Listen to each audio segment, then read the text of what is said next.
Argentina sigue conmocionada por el terrible accidente de trenes que cobró la vida de cerca de 50 personas y dejó más de 500 heridos. Desde Buenos Aires, nuestro corresponsal Nicolás Martínez nos presenta una crónica detallada de lo que ocurrió en la estación 11 de septiembre, en donde 3 peruanos murieron. Vamos a ver la nota.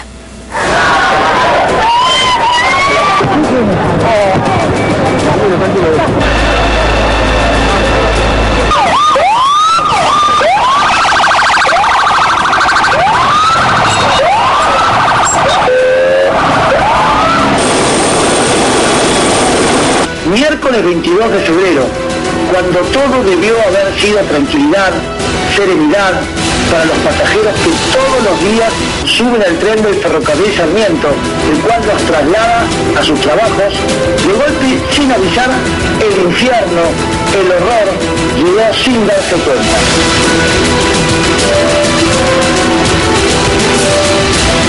Para Panamericana Televisión, para el Dominical, ¿está buscando algún familiar, algún amigo? Un primo amigo.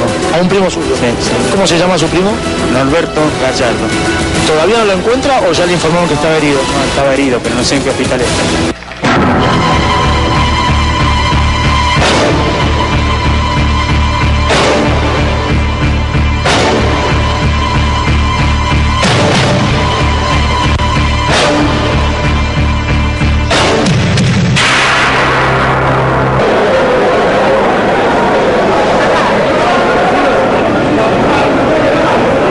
A las 8:30 de la mañana, a la formación número 1322 del ferrocarril Sarmiento, le fallaron los frenos y se estrelló contra el paragolpe de la estación 11, provocando más de 600 heridos, 50 muertos y varios desaparecidos.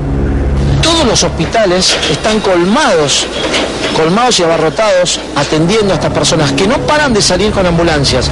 Más de 100 ambulancias son las que trabajaron y trabajan aquí en el lugar, más de 50 dotaciones de bomberos también trabajando en el lugar y personal policial.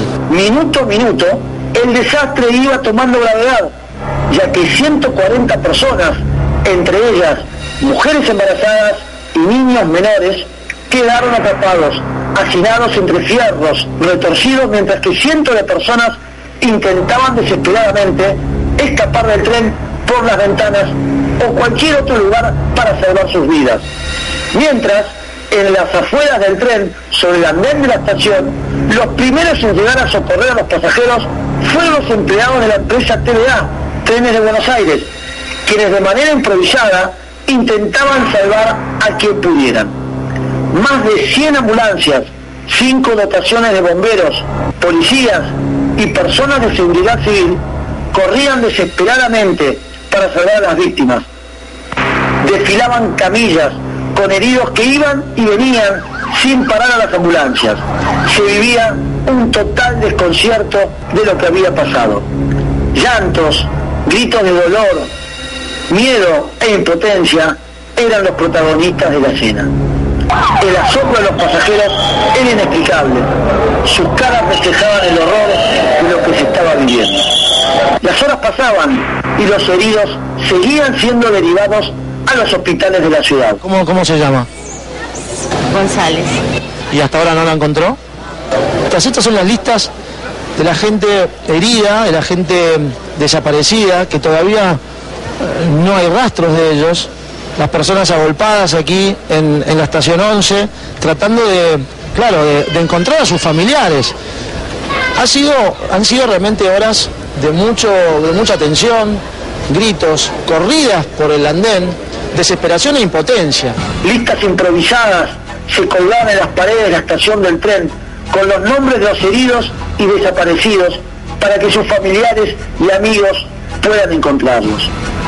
La pregunta que todos nos hacemos es, ¿pero qué pasó? ¿Qué falló? ¿Por qué sucedió?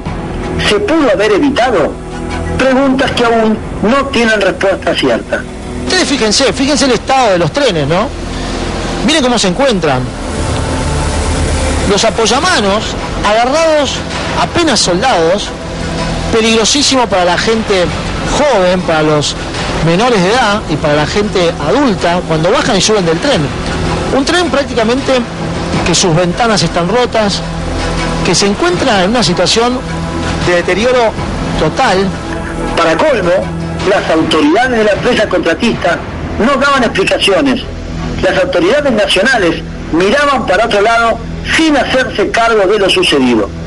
La situación podemos resumirla en una frase: la corrupción mata. Y fue un momento terrible porque se escuchaba mucho griterío. Imagínate que en menos de 3 metros que tiene de la última puerta a la conexión del segundo vagón, ahí teníamos aproximadamente 120 personas, una arriba de la otra. Hace 10 años, la Auditoría General de la Nación había advertido a la empresa ferroviaria de la situación lamentable del mantenimiento de los trenes. No hubo inversión alguna en 40 años. Las empresas contratistas consiguen el beneficio de las licitaciones con los gobiernos de turno para alzarse de negocios millonarios y enriquecer sus arcas de dinero sin invertir ni pensar en el servicio público y menos aún en las personas.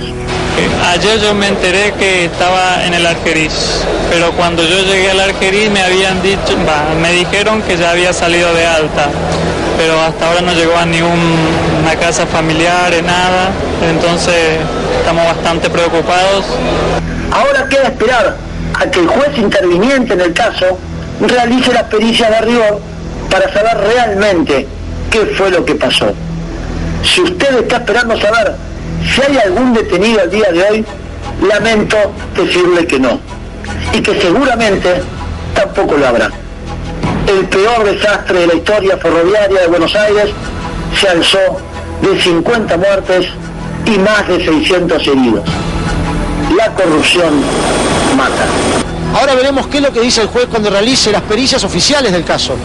Hasta ahora lo único que se sabe es que los frenos del tren fallaron y eso habría ocasionado esta terrible tragedia. Informó Nicolás Martínez Casas para El Dominical, Panamericana Televisión. Muy bien, hemos visto el informe que nos preparó Nicolás Martínez, nuestro colaborador en Buenos Aires, con quien nos enlazamos en este momento. Nicolás, buenos días, ¿nos escuchas? ¿Qué tal? Buenos días, Rosa, buen día a toda la audiencia. Muy bien, Nicolás, vamos directamente con la información. A esta hora, ¿cuál es la situación allí en Buenos Aires con respecto a las investigaciones de este accidente terrible que ha ocurrido en tu país? Bueno, hay dos cuestiones importantes, Rosa, de último momento. Antes de ayer, Antonio Córdoba, el motorman, fue excarcelado, fue liberado. Recordemos que Antonio Córdoba en su momento le declaró al juez, cuando le realizó la declaración indagatoria, que en reiteradas oportunidades él había anunciado a la torre de control que los frenos no estaban funcionando bien. Bueno, esto se desmintió ayer. Ayer en los medios pudimos acceder a la comunicación real que Antonio Córdoba, el motorman, realizó con la torre de control, y no existe realmente este pedido de los frenos. Por lo tanto, la situación de Antonio Córdoba a partir de día lunes podría modificarse y podría llegar a volver a estar detenido. La situación es complicada para entenderte en este momento para el señor Córdoba, el motorman, porque supuestamente le habría mentido al juez en su declaración indagatoria. Nicolás, entonces, para ser precisos, el maquinista del tren habría dicho en un inicio que se comunicó con la torre de control para decir que había algunos problemas. Sin embargo, se ha confirmado que no hubo comunicación y podría haberse tratado de un error humano. ¿Esto es así? Muchos dirigentes políticos opositores están pidiéndole la renuncia al ministro de Planificación, Julio De Vido.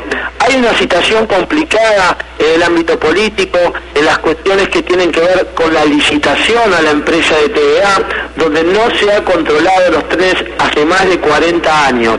Hay también una situación importante, Rosa, de último momento, y que no es menor detallarla. Están sancionando, y pido prestar atención en este caso, están sancionando por parte de TVA a los empleados de TVA, a los mecánicos de TVA. ¿Por qué? Los mecánicos de TVA han realizado denuncias de último momento donde ellos no quieren manejar los trenes hasta que la situación no se aclare. Han denunciado que las puertas no cierran, que los pisos presentan agujeros y que por supuesto muchas máquinas les están fallando los frenos.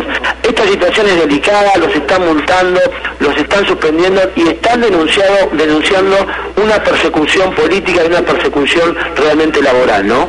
Muy bien, muchas gracias, Nicolás, gracias por la información. Como ustedes han escuchado, entonces Nicolás Martínez, nuestro colaborador en Buenos Aires, nos está señalando que ya este accidente que ha cobrado varias vidas, entre ellas las de 3 compatriotas nuestros, está ahora teniendo consecuencias. Están pidiendo la destitución de varias autoridades argentinas en lo concerniente a transportes, y evidentemente también había un tema digamos, de desperfectos que estaban ocurriendo en ese tren, pero parece que no se tomaban en cuenta. Ahora vamos a